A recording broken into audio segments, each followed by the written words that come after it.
X30 bimbang. Alana menumpahkan semua tangisnya setelah mengakhiri panggilan video call dengan kedua buah hatinya. Apa yang harus aku lakukan? Haruskah aku egois memikirkan perasaanku? Aku begitu mencintai Louis, dia begitu baik padaku, dan selalu ada di saat aku bersedih.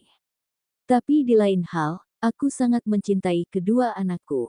Karena bagaimanapun, mereka adalah bagian dari diriku.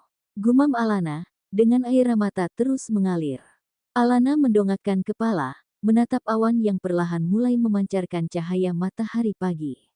Teriknya mengenai wajahnya, yang terlihat sendu. Apa yang harus aku lakukan, Tuhan? Apakah aku harus kembali padanya? Tapi perasaan takut selalu saja menghantui, karena dia selalu saja membuatku menangis. Gumamnya, dengan mengusap air mata. Alma yang sedari tadi berada di belakang nona mudanya, hanya tersenyum saat mendengar apa yang dikeluh kesahkan wanita bermata abu itu. Nona, panggilnya, pelan. Alana melemparkan pandangannya ke arah belakang, dan seketika dia mengusap air matanya, saat melihat keberadaan pelayan rumahnya Alma, yang sudah dianggap keluarga sendiri. Bibi Alma. Alma melangkah pelan, menghampiri nona mudanya, dan duduk di samping wanita muda itu. Anda baik-baik saja, Nona. Maaf, karena tidak sengaja aku mendengar pembicaraan Nona dan anak-anak. Alana kembali meneteskan air matanya, wanita cantik itu begitu dilema saat ini. Aku harus bagaimana Bibi, aku sangat mencintai Louis. Itulah kenyataan yang aku rasakan saat ini. Tapi bagaimana dengan kedua anakku? Alma menghembuskan napas, dan dia tahu Alana begitu dilema saat ini. Dia begitu mencintai Louis, tapi kedua anaknya pasti mengharapkan kebersamaan dia dan Dev. Bibi tidak bisa berkata apa-apa, tapi apapun keputusan Nona, semoga itu adalah kebahagiaan yang Tuhan berikan. Karena selama ini, Nona sudah banyak menangis. Terima kasih, Bibi. Terima kasih. Kalau begitu ayo kita masuk kembali ke dalam, sepertinya Tuan Louis sudah selesai mendonorkan darahnya.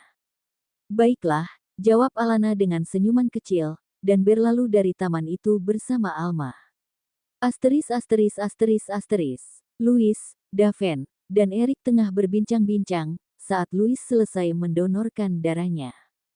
Jadi kau yang menolong Dev? Tanya Louis pada pria muda itu. Iya Tuan. Apakah saat kejadian, kau sedang berada di sana?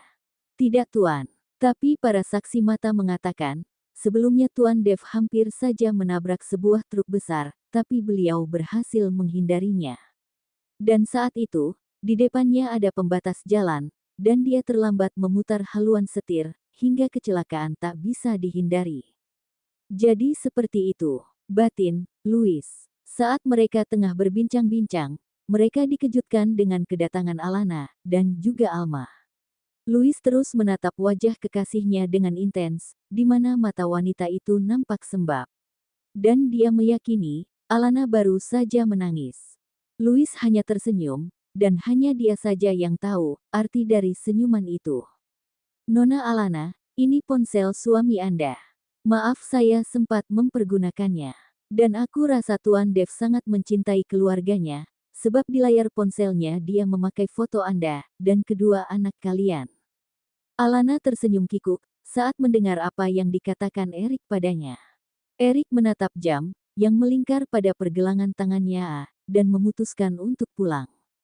Maaf sepertinya saya harus pulang sekarang, karena sebentar lagi saya harus masuk kerja. Baiklah, dan aku mengucapkan terima kasih, karena kau sudah menolong suamiku, Eric. Sama-sama, Nona.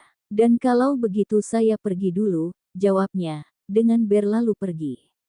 Suasana kembali hening, setelah perginya Eric. Berada di situasi seperti saat ini, membuat Alana dan Louis nampak canggung. Alana, kau sudah makan? Tanya Louis tiba-tiba, yang memecahkan keheningan di antara mereka. Belum, karena aku sama sekali tidak merasa lapar. Mendengar jawaban Alana, Louis hanya tersenyum.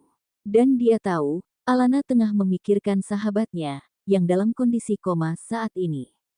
Daven, panggil Louis, tiba-tiba. Ada apa, Tuan? Apakah kau sudah memberi kabar pada Paman Damian? Daven memukul kepalanya, karena merasa sangatlah bodoh, karena sudah lupa memberi kabar pada pria paruh baya itu. Maaf Tuan, saya benar-benar lupa, karena terlalu panik memikirkan keadaan Tuan Dev. Jawabnya, dengan raut wajah yang dipenuhi rasa bersalah. Kalau begitu biar aku saja, yang menghubungi Paman Damian sekarang. Ucap Louis, dengan beranjang dari duduknya. Louis meraih ponsel dari saku jaketnya, dan mulai mencari nomor Damian di sana. Di sana, sudah malam. Dan kalau tidak salah, sekitar jam 8 malam sekarang. Dengan langsung, menghubungi Damian. Asteris. Laki-laki parubaya itu nampak sedang berbincang-bincang dengan Jordan, orang kepercayaannya di ruang kerja. Tiba-tiba saja dia dikejutkan dengan kedatangan kedua cucunya, yang memasuki ruang kerjanya, tanpa mengetuk pintu terlebih dahulu. Bisakah kalian bermain di luar? Sebab kalau kalian sudah berada di dalam ruang kerja ini, membuat kakek tidak bisa fokus bekerja. Kami baru saja menghubungi mama, kakek. Ucap Louis dengan menduduki sebuah kursi panjang di ruang itu, diikuti oleh kakak perempuannya Luisa. Benarkah? Iya kakek. Dan saat kami ingin bicara dengan papa, mama mengatakan kalau papa masih tidur. Ya, mungkin saja itu benar, bukankah di sana masih pagi? Tapi aku sangat merindukan dia, kakek. Walaupun kadang-kadang dia suka membuat mama menangis, karena bagaimanapun, dia adalah papaku, celah Luisa, dengan mimik cemberut. Apakah kalian merindukan papa kalian? Tentu saja, kakek, jawab keduanya, bersamaan. Damian menghembuskan napas berat, dengan sekilas menatap Jordan. Dan dalam dirinya begitu merasa iba, dengan kedua cucunya yang tidak mengetahui prahara rumah tangga kedua orang tuanya saat ini. Kasihan cucu-cucuku, mereka sama sekali belum mengetahui sebenarnya apa yang terjadi dengan rumah tangga kedua orang tuanya. Batin Damian, dengan tatapan iba pada Luisa, dan Louis kecil. Damian, dan Jordan kembali melanjutkan kegiatannya. Dan saat tatapan keduanya sedang fokus pada sebuah berkas, tiba-tiba saja ponsel milik Damian berbunyi. Meraih ponsel dari saku celananya, dan melihat nama Louis di sana. Kedua alisnya menyurut seketika, dengan tatapan penasaran, dan bertanya dalam hati. Untuk apa, Louis menghubunginya? Untuk apa, dia menghubungiku? Apakah, dia mau melamar Alana? Batinnya, dengan rasa penasaran yang teramat sangat, dan memutuskan, untuk mengangkatnya. Percakapan. Halo Louis, untuk apa kau menghubungi Paman? Halo Paman, bisakah Paman datang ke Inggris? Datang ke Inggris, untuk apa? Bertanya, dengan langsung menyela ucapan Louis.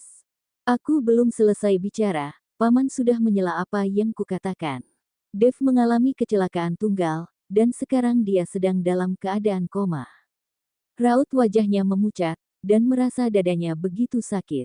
Halo Paman, halo, dengan nada yang terdengar panik. Tuan, Anda baik-baik saja? Tanya Jordan, dengan raut wajah begitu khawatir. Kakek kenapa? Apakah kakek sakit? Tanya Luisa, dengan raut wajah paniknya. Kakek, jangan mati, jangan tinggalin aku, dan Luisa, ucap Louis kecil, dengan air mata sudah menetes. Ini minumnya, Tuan, ucap Jordan, dengan memberi air putih pada Damian. Kalian jangan menangis, kakek tidak akan mati. Ucap Damian, dengan memeluk kedua cucunya. Kau jangan mati kakek, kalau kau mati, siapa yang akan menjaga kami? Sementara papa dan mama berada di Inggris, dan belum kembali ke Amerika, ucap Louis kecil, dengan air mata masih menetes. Paman, apakah Paman baik-baik saja? Terdengar suara Louis, yang terdengar panik di seberang sana. Paman baik-baik saja, dan malam ini Paman akan berangkat ke Inggris. Baiklah Paman, kalau begitu saya tutup teleponnya. Jawab Louis, dengan mengakhiri panggilan teleponnya. Jordan, siapakan pesawatnya. Malam ini, kita akan berangkat ke Inggris. Maaf Tuan, cuaca sedang buruk. Jadi untuk melakukan penerbangan malam ini, sangat tidak mungkin. Kakek, Apakah kau akan pergi mengunjungi papa dan mama? Iya Louis, dan kakek juga ada urusan kerjaan di sana. Jawabnya, berbohong. Kedua bocah kecil itu terlihat penasaran, dan terus menatap wajah kakeknya, dengan penuh tanda tanya.